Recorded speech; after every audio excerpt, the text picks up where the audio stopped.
Now it is time to do the poetry that was written for the month of September. It was a rather hot month, but also a rather cold month, depending on what time of the day it was, and it was very busy for me. September, I start ramping up mentally for Halloween, because that's one of my favorite holidays. But also, the succubus came to my attention as an interesting subject to explore different facets of. This poem is about the traditional succubus and bears that title, and I do believe I forgot to introduce myself. I'm Teresa Garcia, also known as Amehana Arashi. And again, this particular poem is the traditional succubus.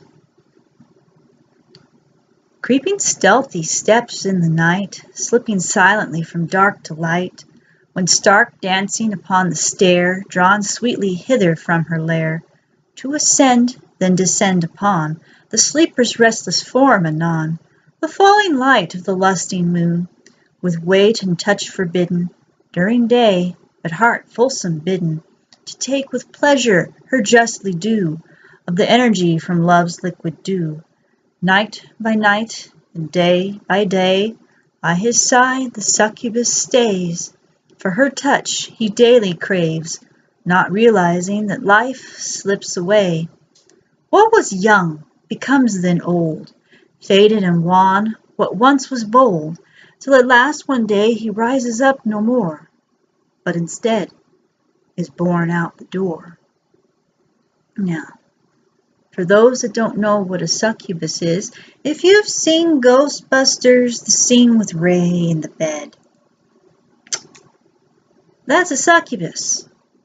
You can guess what it does. But, this is also an interesting thing that you can combine with the picture of addiction. It works a little bit the same way, don't you think? But wait a minute. Here's a poem called Succubus Outcry. What do the succubi themselves have to say? Succubus Outcry. Malign me all you want, all you need. I've been so through the centuries. What you don't know, can't stand, is that I've been called unto this man. His lack, his need, his fervent desire. He has no answered light to his pyre. No angel, no demon, no loving wife to hold him while he lays at night. Yet when I answer and give my all, you say that he's in my thrall. Yes, on his love I must surely feed, and life, but with me he lays his seed. Do you realize the children I have borne for those who crave love in any form? I give what fleeting solace I can to even the lonesomest dying man. It's not my fault that at last they expire, though if you found me, you'd conspire to learn from me all of passion's craft, to make an Eden on even sinking raft. You believe that all of my seductive kind share one purpose and have one mind, that we don't love, that we don't need, that we use your men as mere steeds. I have loved and I have lost more than you'll ever have in life's store. Malign me all you want, all you need.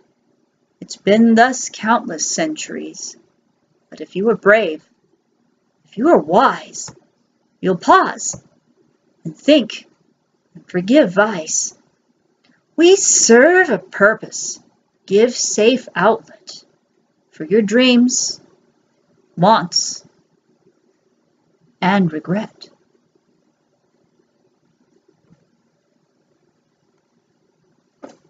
And this last poem on the theme of the incubus is coffee is better.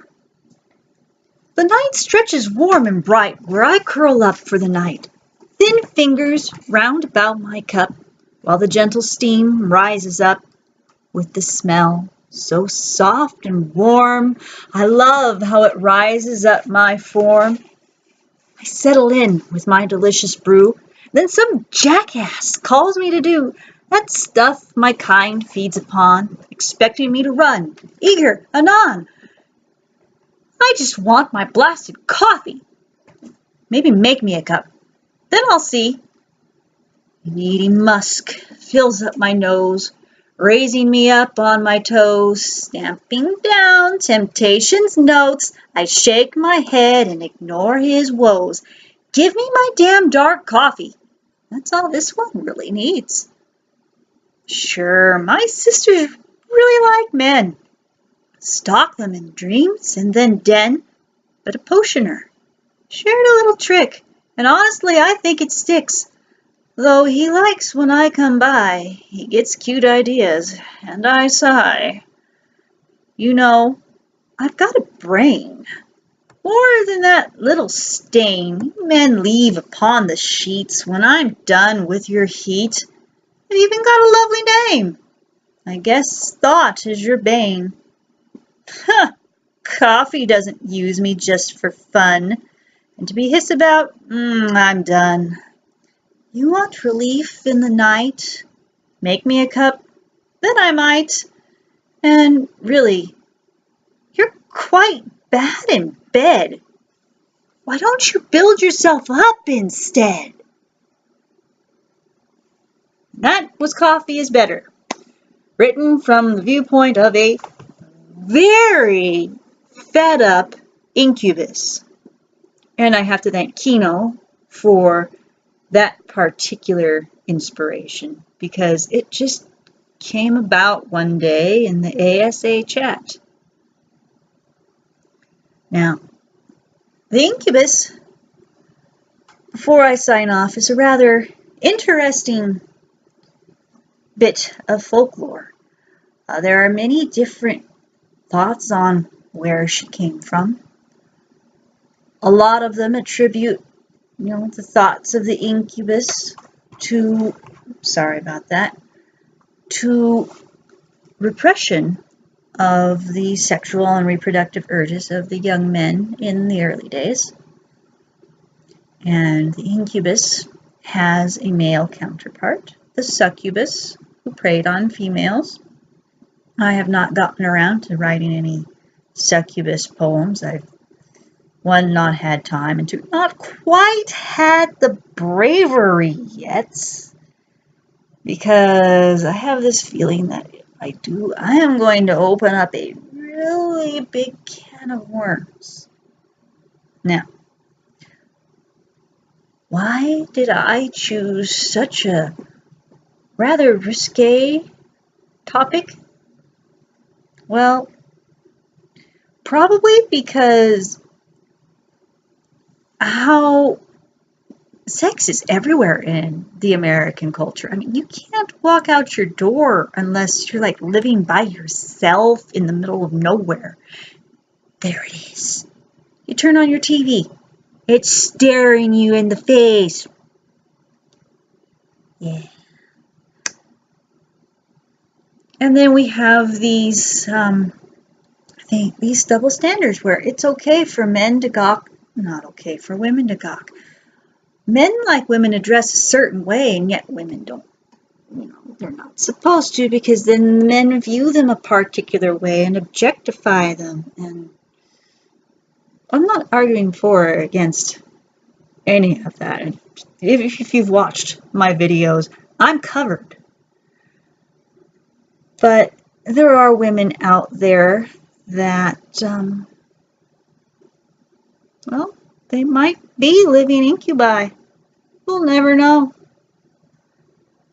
Don't ask your girlfriend that, though.